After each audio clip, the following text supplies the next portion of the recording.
Morning बच्चों, कैसे हो आप सब। बच्चों आज हम हिंदी का 3rd चैप्टर नौकरी की शर्त एक्सप्लेन करेंगे, जिसे कि वीरेंद्र जैन जी ने लिखी है।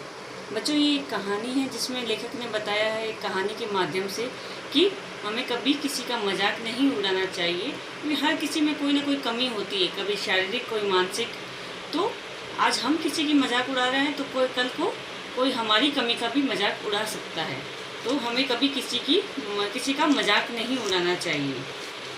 किसी का उपहास मतलब मजाक करना कभी स्वयं पर भी भारी पड़ सकता है।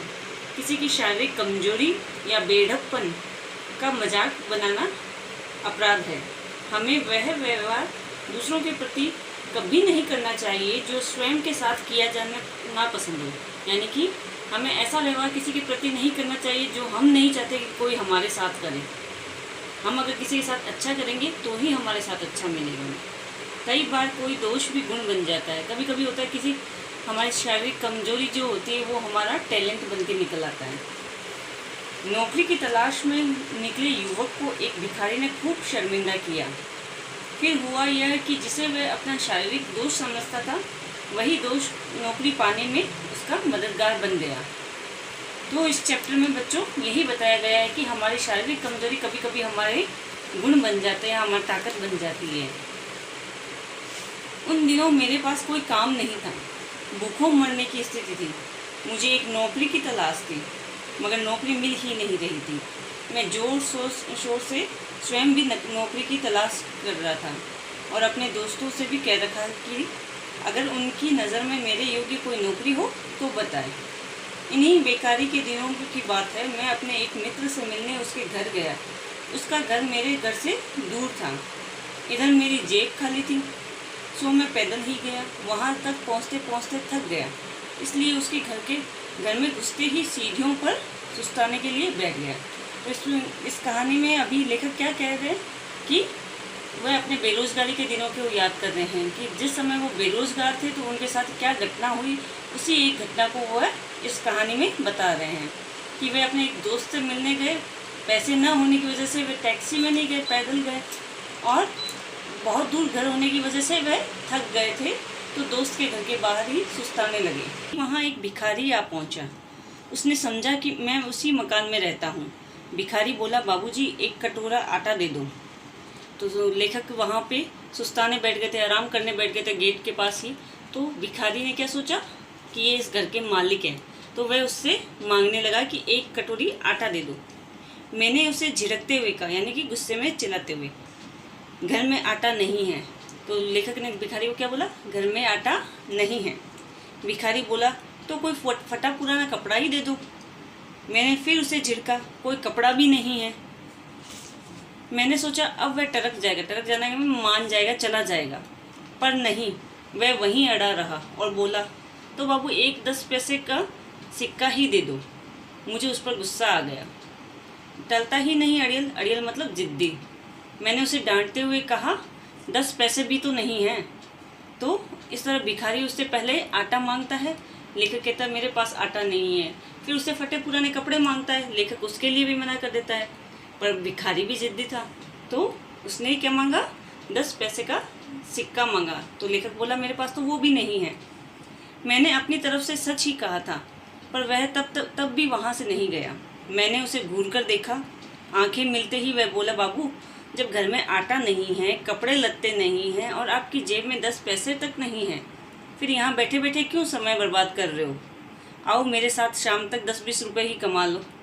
तो भिखारी को भी गुस्सा आ गया। भिखारी बोला कि जब तुम्हारे पास कुछ भी नहीं है तो यहाँ बैठे बैठे क्या कर रहे हो, इससे अच्छा मेरे साथ आके भीख ही मांग लो, शाम तक 10-20 रुपये तो आ ही जाएंगे। भिखारी की बात सुनकर मैं उलझन में पड़ गया। मन ही मन सोचा, सलाह तो सही दे रहा है, जब तक नौकरी नहीं मिलती क्यों ना। जितने में ही क्या हुआ, अभी मैं भिखारी के प्रस्ताव पर ठीक से विचार कर भी नहीं पाया था कि मेरा मित्र अपने घर में से बाहर आया। उसने भिखारी को डांट कर भगाया और मुझे भीतर ले आया। तो लेखक क्या है, भिखारी के प्रस्ताव पे सोचने लग गया, क्योंकि उनके पास काम नहीं था, पैसा नहीं था, तो वो सोचा क्यों ना ये काम भी ठीक है। जितने में लेखक का मित्र घर से बाहर आया और उसने भिखारी को भगाया। मित्र की इस हरकत पर मुझे गुस्सा आ गया। मैंने सोचा नौकरी मुझे मिल नहीं रही, यह मुझे नौकरी दिलवाने में कोई मदद दे नहीं रहा। जो एक मददगार मिला उसे ऐसे भगा दिया जैसे अब मेरी रोटी पानी का इंतज़ाम यही करने वाला हो। तो लेखक को क्या आया, मित्र पे गुस्सा आया, क्योंकि उसको नौकरी तो मिल नहीं रही थी और भिखारी का प्रस्ताव उसको थोड़ा समझ आ रहा था, जितने में लेखक के दोस्त ने उसको भगा दिया। मैं उसके बारे में अभी और न जाने क्या क्या सोचता कि उसने मेरे आगे एक अखबार रखते हुए कहा, ये देखो तुम्हारे लायक एक नौकरी है। तो वो लेखक अपने दोस्त के बारे में बुरा भला सोच ही रहा था, जितने में कि लेखक के दोस्त ने एक अखबार रखते हुए बोला, तुम्हारे लायक एक नौकरी है। ये सुनते ही मेरी खुशी का ठिकाना न रहा। अखबार में लिखा था, एक नव युवक की ज़रूरत है। नव युवक मतलब यंग की या फिर युवक। अखबार में लिखा था, एक नव युवक की ज़रूरत है। काम कोई खास नहीं लिया जाएगा, वेतन अच्छा दिया जाएगा। नौकरी पाने की एक शर्त है, नौकर कभी हंसेगा नहीं। जिस दिन हंसेगा नौकरी से निकाल दिया जाएगा। इस शर्त के साथ नौकरी करने को तैयार नवयुवक यहाँ दिए गए पते पर आकर मिले। मित्र ने सलाह दी, शर्त है तो अजीब, पर तुम यूँ भी हंसते ही नहीं हो। जब हंसते हो तो लगता है रो रहे हो। अगर तुम कभी हंस भी दिए तो कोई यकीन ही नहीं करेगा कि तुम हंस रहे हो, इसलिए तुम ज़रूर ये नौकरी कर सकते हो। तो अखबार में एक ऐड दिया गया था, इश्तिहार दिया गया था कि किसी नए लड़के की ज़रूरत है जो कि काम इतना खास नहीं है, वेतन अच्छा है, बस शर्त एक ही है कि वो हंसेगा नहीं। तो मित्र ने सलाह दी कि तुम्हारे पे ये नौकरी फिट बैठती है। मित्र की सलाह और अखबार लेकर मैं अपने घर लौट आया। आते ही अलमारी में से दर्पण निकाला, उसे सामने रखा और देर तक हंस हंस कर ये देखता परखता रहा कि मित्र सच कह रहा है या झूठ। बहुत समय तक परीक्षण मतलब परीक्षा करने के बाद, जांचने के बाद मैंने पाया कि मित्र ने रत्ती भर भी झूठ नहीं बोला था। लेखक को मित्र की बात पर भरोसा नहीं हुआ, तो वो घर पे आके कांच के सामने बार बार हंसने लगा और अपने चेहरे के एक्सप्रेशन देखने लगा। तो वो देख रहा था कि मित्र सही बोल रहा है या गलत बोल रहा है, लेकिन लेखक को लगा कि मित्र सही ही बोल रहा है। अगले दिन मैं उस पत्ते पर जा पहुंचा, घंटी बजाकर किसी के सामने किसी के आने की प्रतीक्षा की। जैसे ही दरवाज़ा खुला मेरी आंखें खुली की खुली रह गई। मैं ये देखने समझने की कोशिश करता रहा कि मेरे सामने जो खड़ा है वह आदमी है या भूसे का भरा बोरा है। उसमें से आवाज़ आने पर मैं समझ गया कि ये आदमी ही है, पर ज़रा अलग किस्म का है। जैसे ही मैंने उन्हें बताया कि मैं नौकरी पाने के लिए आया हूँ, उनके चेहरे पे मुस्कुराहट आ गई। वह बोला, तो भीतर आइए ना। मैंने भीतर जाना चाहा पर जा न सका। जब कई मिनट तक मैं भीतर नहीं गया तो उन्होंने फिर कहा, आइए ना। अगले दिन जब लेखक वहाँ पते पे पहुँचा, जो एड्रेस उसे मिला था वहाँ पे पहुँचा, तो उसने क्या देखा, एक बहुत बड़ी कोठी थी। तो उसने बेल बजाया। बेल बजाने पे एक आदमी आया, मोटा सा था। तो वो आश्चर्य में पड़ गया कि ये आदमी है या भूसे का भरा बोरा है। तो वह आदमी बोला कि किस लिए आए हो। लेखक ने बताया, मैं नौकरी के लिए आया हूँ। तो आदमी ने उसे अंदर बुलाया। मैंने अपनी परेशानी बताई।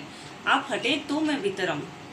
अभी तो भीतर घुसने लायक जगह नज़र नहीं आ रही है।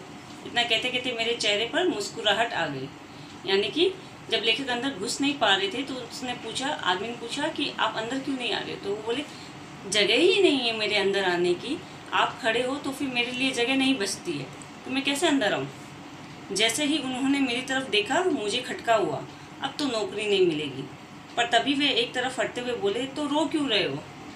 तो वो सेठ एक साइड में हुए और लेखक को अंदर बुलाया। मुझे समझते देर नहीं लगी कि मेरी हंसी को ही वे रोना समझ रहे हैं। मैंने बात बनाई, असल में कई दिनों से बेकार हूँ ना, इसलिए रोना आ गया। लेखक को सेठ पे हंसी आई, लेकिन सेठ को ऐसा लगा कि वह उन पे रो रहा है। तो सेठ ने पूछा कि आप रो क्यों रहे हो। तो लेखक ने बताया, कई दिन से नौकरी नहीं है ना मेरे पास, इसलिए मैं रो रहा हूँ। खैर, हम भीतर पहुँचे और मुझे नौकरी मिल गई। उन्होंने मुझे बताया, तुम्हें हमारे साथ दुकान पर चलना होगा, वहाँ छोटे मोटे काम करने होंगे, शाम को वापस हमारे साथ घर आना होगा। जब हम घर में घुस जाया करेंगे तो तुम्हारी छुट्टी हो जाया करेगी। कभी कभी हमारे साथ फिल्म देखने भी जाना होगा, बस। तो सेठ ने उसे सारा काम समझाया, लेखक को सारा काम समझाया कि क्या क्या करना होगा। उसे सेठ के साथ दुकान जाना पड़ेगा और वहाँ पे छोटे मोटे काम करने पड़ेंगे। शाम को सेठ के साथ वापस घर पे आना है। जब सेठ घर पे पहुँच जाए तो लेखक की छुट्टी, और कभी कभी फिल्म देखने भी जाना होगा सेठ के साथ। इतनी आसान नौकरी पाकर मेरी खुशी का ठिकाना न रहा। तो लेखक बहुत खुश हुए, इसमें तो कोई मेहनत वाला काम भी नहीं है। तो वो नौकरी पाकर खुश हुए। कल तक मैं जिसे अपना शारीरिक दोष मानता था, आज वह औरों की नज़र में मेरे एक गुण में बदल चुका था। तो लेखक जिस चीज़ को अपनी दुर्बलता मानते थे, शारीरिक दोष मानते थे, वो आज उनके लिए एक गुण बनकर सामने आया। तो बच्चों, इस चैप्टर से आपने क्या समझा कि हमें कभी किसी की कोई भी कमी का मजाक नहीं उड़ाना चाहिए। अगर हम में भी कोई शारीरिक दुर्बलता या मानसिक दुर्बलता, हम में भी कोई कमी है, तो उसको लेके रोना नहीं रोना चाहिए। उसी चीज़ का हमें फ़ायदा उठा के आगे बढ़ना चाहिए, उसे अपना टैलेंट बनाना चाहिए, ना कि कोई कमी बनानी चाहिए। बच्चों, ये इस चैप्टर के शब्दार्थ हैं।